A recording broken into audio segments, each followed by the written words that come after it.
எல்லாருக்கும் வணக்கம். 2024 Lok Sabha election April 19th நடக்க போகுது. ஸோ பிரச்சாரங்களில் நடந்த சில இன்ட்ரெஸ்டிங்கான விஷயங்கள் பற்றி தான் இந்த வீடியோவில் இருக்க போகுது. நீங்கள் இப்போ தான் என்னோட சேனலை ஃபர்ஸ்ட் டைம் பார்க்குறீங்கன்னா சேனலை சப்ஸ்கிரைப் பண்ணி சப்போர்ட் பண்ணுங்கள். உங்களோட சப்ஸ்கிரிப்ஷன் மட்டும்தான் எனக்கான பெட்டர் அப்ரிசியேஷன்.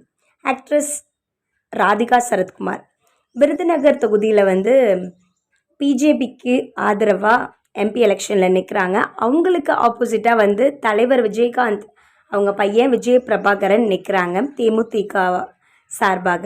ஸோ இவங்களுக்குள்ள பிரச்சாரம் எப்படி போயிட்டுருக்குன்னா ஒரு மாதிரி சுவாரஸ்யமாக போயிட்டுருக்கு அப்படின்னு தான் சொல்லணும். ராதிகா விஜய் பிரபாகரன் வயசில் சின்னவர் தானே, அவரை எப்படியும் நம்ம சமாளிச்சிடலாம், எமோஷ்னலாக அவரை சரி பண்ணிடலாம் அப்படின்னு நினச்சாங்களோ என்னமோ தெரியல. ஒரு ஈவெண்ட்டில் என்ன சொல்லியிருந்தாங்கன்னா, விஜய் பிரபாகரன் என்னோட பையன் மாதிரி தான்.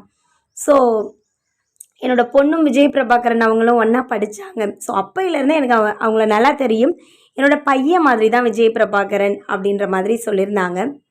இதுக்கு ரிப்ளை பண்ணுற விதமாக ஒரு 2 days லேட்டர் விஜய் பிரபாகரன் என்ன சொல்லியிருந்தாங்கன்னா, நான் ராதிகா சரத்குமாருக்கு மட்டும் பையன் மாதிரி இல்லை, விருதுநகர் தொகுதியில் இருக்கிற அனைத்து தாய்மார்களுக்குமே நான் பையன் மாதிரி தான், நான் பையன்தான் அப்படின்னு அவர் கொஞ்சம் உணர்வுபூர்வமாக சில விஷயங்களை சொல்லியிருந்தார். இவர் இந்த ப்ரெஸ் மீட்டில் இந்த விஷயத்த சொன்னதுக்கப்புறம், இவராடா சின்ன பையன், அப்படியே விஜயகாந்த் சார் மாதிரியே ரொம்ப எமோஷ்னலாக ரொம்ப அழகாக யாரையும் ஹர்ட் பண்ணாமல் சூப்பராக ஒரு விஷயத்த சொல்லியிருக்காரு அப்படின்ற மாதிரி தான் இருந்தது.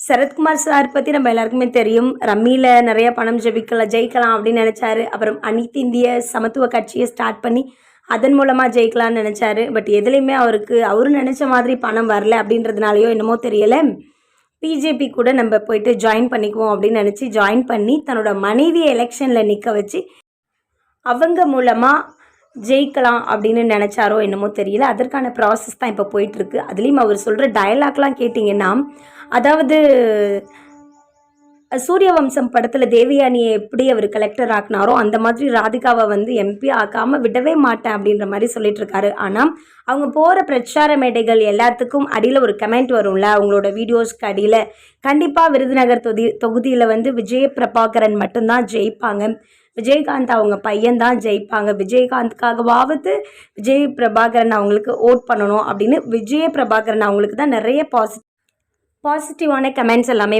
மக்கள் ஷேர் பண்ணிக்கிட்டு இருக்காங்க. சில பேர் என்ன சொல்லிட்டு இருக்காங்கன்னா, சரத்குமார் ராதிகாலாம் ஜெயிக்க வாய்ப்பே இல்லை, விஜயகாந்த்காகவாவது விஜய் பிரபாகரன் ஓட் பண்ணி ஜெயிக்க வைக்கணும். ஏன்னா விஜய் பிரபாகரன் அரசியலை பொறுத்த வரைக்கும் விஜயகாந்த்கிட்ட பிளஸ் வாங்கினதோட மட்டும் இல்லாமல் ஒரு நல்ல பையனும் கூட.